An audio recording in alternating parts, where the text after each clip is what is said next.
number right here is related to a number of corporate outcomes. So it has to be meaningful to some extent, right? So I understand, I agree with you. It's just, I know it's also a problem. So Right. if you just say CPS, explain those things, I have no problem.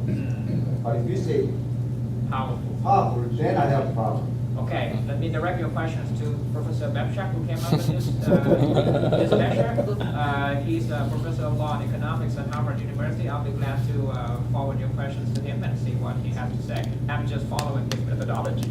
But are you saying that maybe the conclusion is that companies that overpay CEOs have poor subsequent performance? Is that? Well, that's a good point. tied? But there are thousands of companies out there. Do all of them overpay their CEOs? No, some of them underpay their CEOs too, right? When you look across these large number of companies, some of them should cancel out. So some of them are overpaying their CEOs, some of them are underpaying their CEOs, right? But high CPS is correlated to low firm performance. Yes, that's the evidence. Well, I read the paper a long time ago. I can't remember, but I remember the authors have already validated the proxy. Is that true? validated? What do you mean by validated? Like they did the correlation study of the new proxy with something else. I can't remember exactly. When you propose a new proxy, you have to validate. And That's true. That's a good point. Actually, in the literature, there are many alternatives to right. Alternative definitions of CEO power. And I think they ran some tests and they find that this measure is kind of related to all the traditional measures of CEO power. So they say it has to mean something. So, George? Did it also measure of like if the subordinate executives can monitor the CEO somehow? Since I have a friend writing paper, I think he used something very similar to what we're doing here. Yeah. So his argument is that if the subordinate manager can monitor the CEO, this can make this company perform better or something. So I'm not particularly familiar. Maybe you can send me a paper. You probably can't do it in this data set, but if you do this again, one way to validate this CPS to see if it really gets that power, there's measures for need for power in the psychology literature. McClellan is a political scientist, and we were using these measures back to the 60s. So you can measure something called a person. Some people have a high need for power. They like to exert influence. Some people have a high need for affiliation. They like to be around a lot of people. And then also you could look at French and Raven's work on the different sources of power. Some people get their power from their knowledge. Right. Some people get it from their personality. Some people get it just from their position because it just happens to be the head honcho. That's where the power comes from. So if you could measure that stuff and then see if there's correlation, then maybe that will address the issues that we were. How do you bringing measure up. those abstract qualities or unobservable qualities in surveys? We've been doing it in the OB literature and political science for years. Right. I think this is one distinction between finance and accounting and management and maybe OB. We concentrate on observable numbers, hard numbers. There's nothing wrong with surveys. I'm not against using surveys. My sister's in marketing. She does surveys all the time. But I think the distinction is we want to concentrate on something more tangible, like compensation. This is highly tangible, right? Well, actually, survey is only a small part of that. McClellan, who has the idea for need for power, he doesn't use survey. He uses a projective technique. Okay. So in other words, you would give, this is how they measure it. I didn't develop it. They've been doing this for years. Right. They give a person stories or pictures to look at. Right. And then they actually write a short story, and then you have people content analyze what they write, and they can project from that whether a person has a high need for power, achievement, or affiliation. I see. So look at McClellan's work. Okay, I will. Thank you for the suggestion. Anyway, we've been talking about somebody else's work here. This is not my work at all. So I'm defending Professor Babchak at Harvard. I'm defending him here, but this is not my work actually. I'm just borrowing his methodology here. So,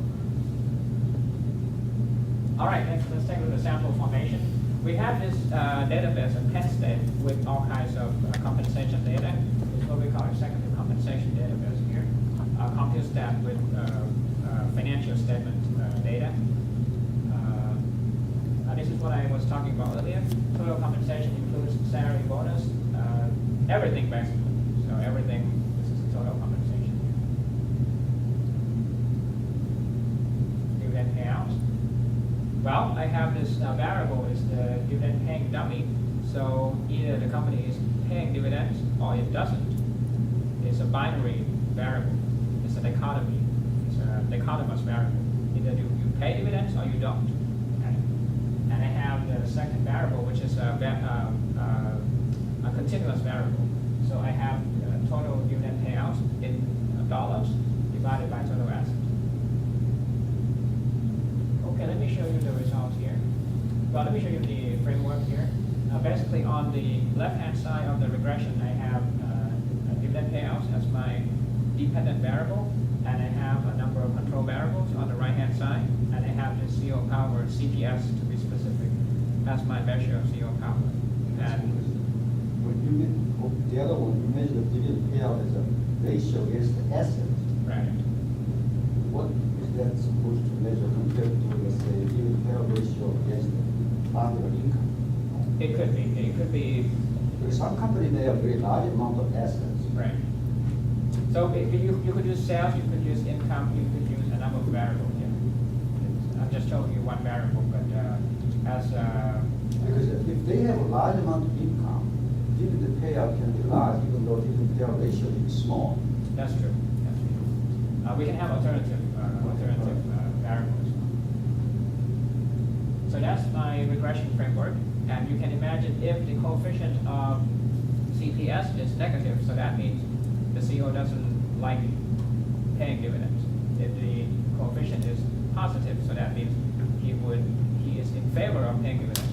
If the coefficient is insignificant, then that means it doesn't matter. Okay? So let me show you the results here. Oh, I have a number of control variables here. So these are some of the control variables. So these are some of the factors that influence dividend payments, right? So I'm controlling for all of these factors: firm size, debt, leverage, capital expenditures, cash holding, effective tax rate, retained earnings, share repurchases.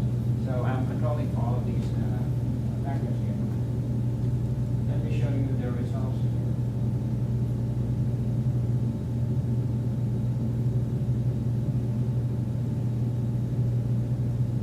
Well, first of all, let's take a look at the summary statistics here. On average, the average CPS is 34%. So that's the average CPS. About 60% of the companies in the sample pay dividends. That means 40% don't pay dividends, 60% pay dividends. And you have some other things there.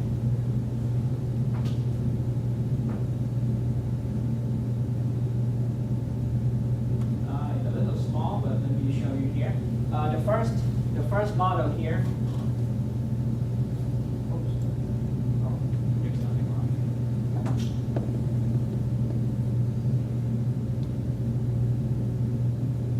The first model is what we call a logistic regression. You see logistic regression here, or logit. So when you have a dependent variable, which is a binary variable, you have to run a logistic regression. It predicts the probability of paying dividends. And you can find that CPS right here has a negative coefficient and significant. So that means the more powerful you are, the higher the CPS, the less likely that the company would be paying dividends. Second, I have this OLS regular regression here.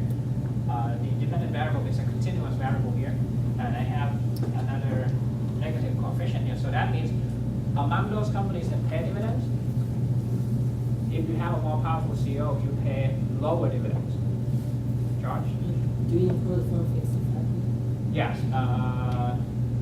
No, we can't do that, because if you run a fixed effects regression, you capture only the variation over time, right? You don't capture the cross-sectional variation. Dividends are sticky. So that means there's not much variation over time. So a fixed effect would not work there. So this result can be interpreted as a cross-sectional. Primarily cross-sectional, although we have panel data sets, so there's some variation over time, but not as much as the cross-sectional variation. Okay. And there are some other technical issues here, but the bottom line here is I find some evidence that the more powerful you are, the higher your CPS, the less likely your company would be paying dividends. Or even if you are paying dividends, the amount of the dollar amount of dividends would be lower if you have more power, if the CEO has more power in the company. So another twist that I have found is, are you familiar with stock repurchases? When they buy back their own shares, then it's similar to a stock repurchase is similar to a dividend payment in the sense that it's another way to distribute money to the stockholders, right? So what I did was I tried this repurchase dummy and repurchase continuous variable, and it's insignificant. So the CEO doesn't really, CEO power doesn't really matter to stock repurchases, but it seems to matter to dividend policy. So my conclusion is this: I extended the previous study by Professor Bebschak. He came up with this measure of CEO power, and I'm showing that when you have a more powerful CEO, you have a tendency not to pay dividends, or if you pay dividends, you pay lower dividends.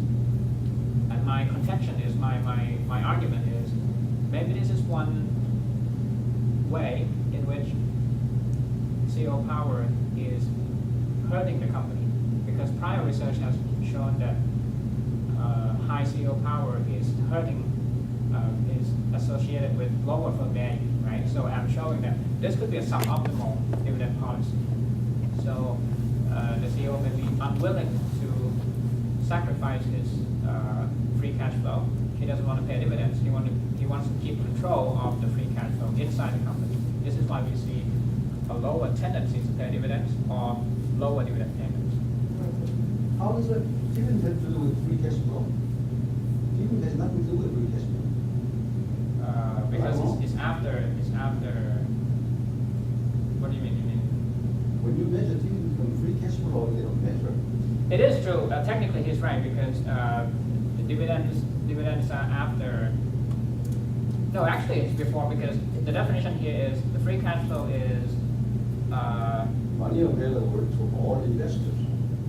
The dividend or interest payment or anything else, you pay earnings. Right.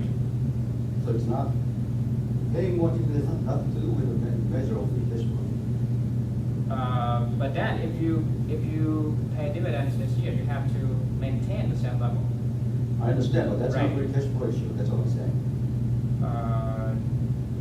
Well, that's technically you're right. Technically you're right. So I guess I was using the free cash flow definition in a loose sense, but technically you're right. Any questions? I know that you may have some questions about the methodology, which I would refer to Professor Bebschak, because it's actually not my work, but I'm borrowing his method, and I'm making a connection between his method of CEO power measurement with dividend policy. So that's my contribution. My contribution is on the connection between CEO power and dividend policy. As far as the measure of CEO power, it came from another study. So, George? So another thing is that is there any possible way to adjust if the company just select to choose some powerful CEO instead of stuck with some powerful CEO. So for example, some Apple will choose Steve Jobs. So it's kind of endogeneity issue again. So is there any way to control for this like self-selection problem? You could run some tests, although there's no perfect way to eliminate heterogeneity. But this is a classic problem in finance. Heterogeneity means there could be reverse causality. Maybe companies with lower value may attract CEOs with high CPS. There could be reverse causality. But no, I don't think there's in the literature there's